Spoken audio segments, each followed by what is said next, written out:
Películas mexicanas en los 80, el cine de la crisis. Comenzaremos el video con la opinión de los expertos. La industria cinematográfica nacional de los años 80 sufrió una crisis como resultado de la reducción drástica del apoyo estatal. Palabras de Alejandro Pelayo.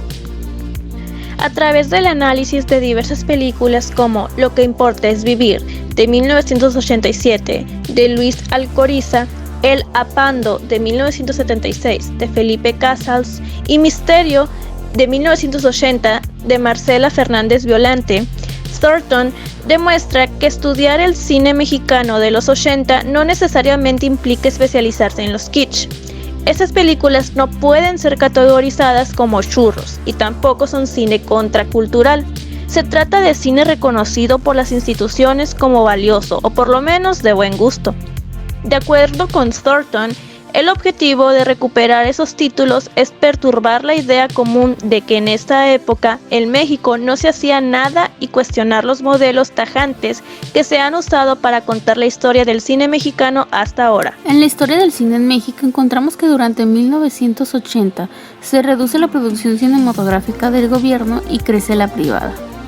Surgió la empresa Televicine, se fortaleció el ingreso del cine extranjero al país, primordialmente el norteamericano, y las películas mexicanas dejaron de proyectarse en las principales salas de la República.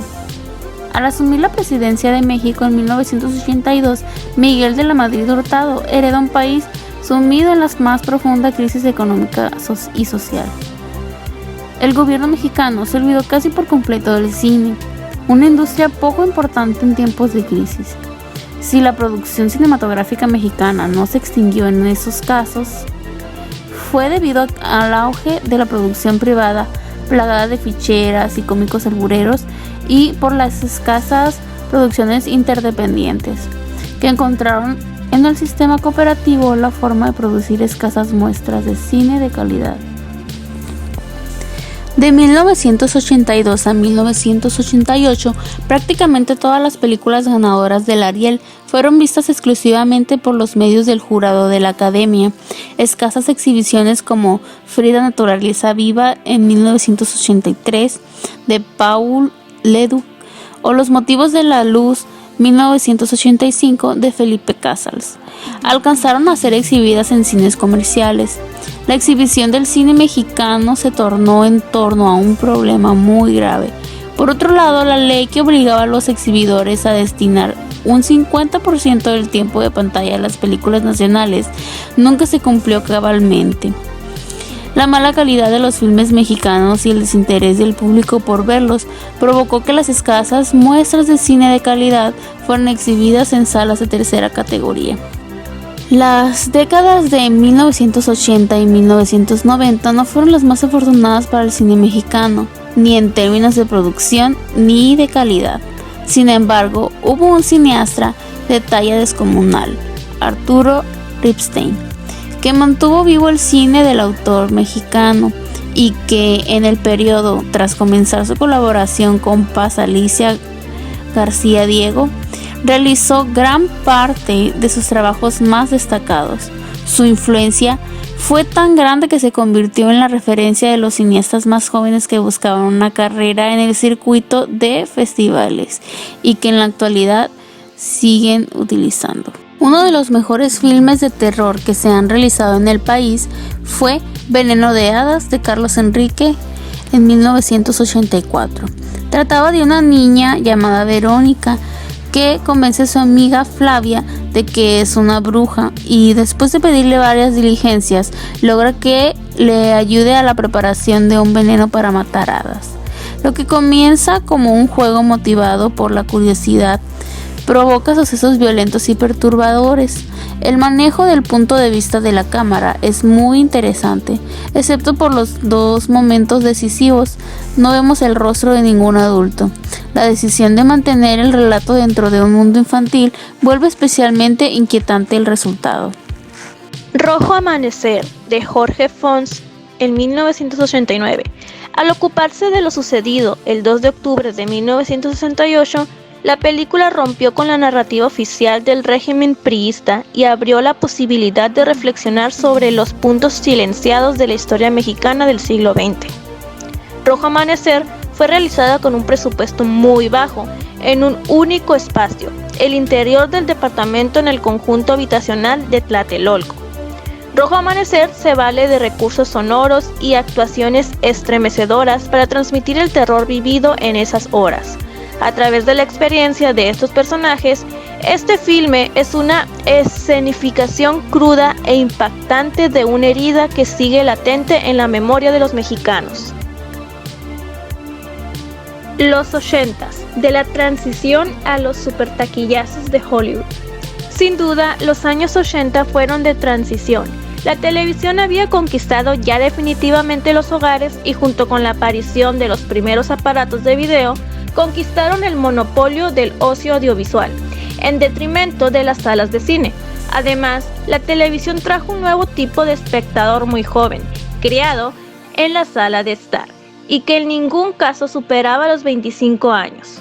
En Hollywood apostaron por unirse al enemigo, de forma que se crearon inmensas empresas que controlaban todo el ámbito audiovisual.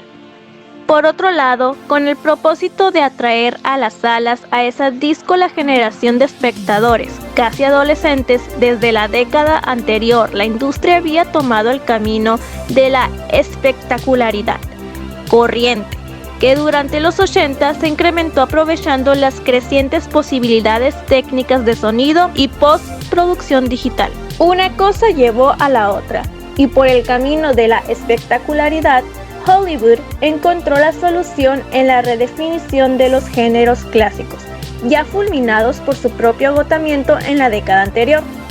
Así las cosas, los géneros que mejor se adaptaban a las nuevas posibilidades del digital y a los gustos de los espectadores que se pretendía captar eran el de terror, el de aventuras y el de ciencia ficción.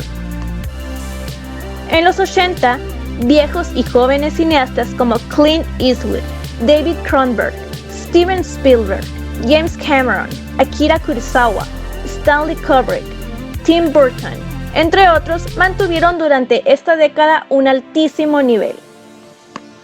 A finales de la década, en 1989, la industria americana recaudó $22.6 billones en todo el mundo, incrementando en el 100% los resultados de 1984 y convirtiéndose en este corto periodo de tiempo en el segundo sector exportador del país, solo superado por el todopoderoso Departamento de Defensa. Ahora les mostraremos las 5 películas que más dinero recaudaron en 1980. Número 1. Star Wars Episode V The Empire Strikes Back. Tuvo una recaudación mundial de $538.375.067 pesos. Número 2. The Blues Brothers, que tuvo una recaudación mundial de $115.229.890 pesos. Número 3. 9 to 5, que tuvo una recaudación mundial de $103.290.500 pesos. Número 4.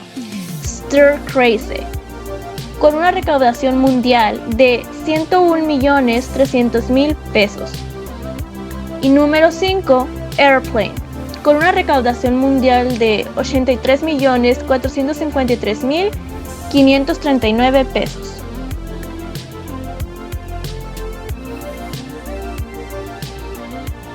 María Novaro, Carlos Carrera, Alfonso Cuarón, Guillermo del Toro, González Iñárritu. Son algunos de los directores mexicanos que han puesto en alto el cine nacional. Desde finales de la década de 1980, cuando el cine mexicano experimentó un renacimiento, visible en la generación de directores que hoy en día son famosos y reconocidos a nivel mundial.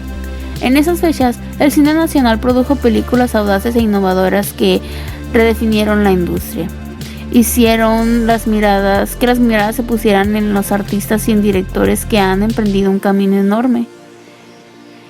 Cuarón y del Toro han conquistado el mercado internacional, mientras que otros directores como Antonio Serrano, Luis Estrada y Fernando Sariñana construyeron el mercado doméstico.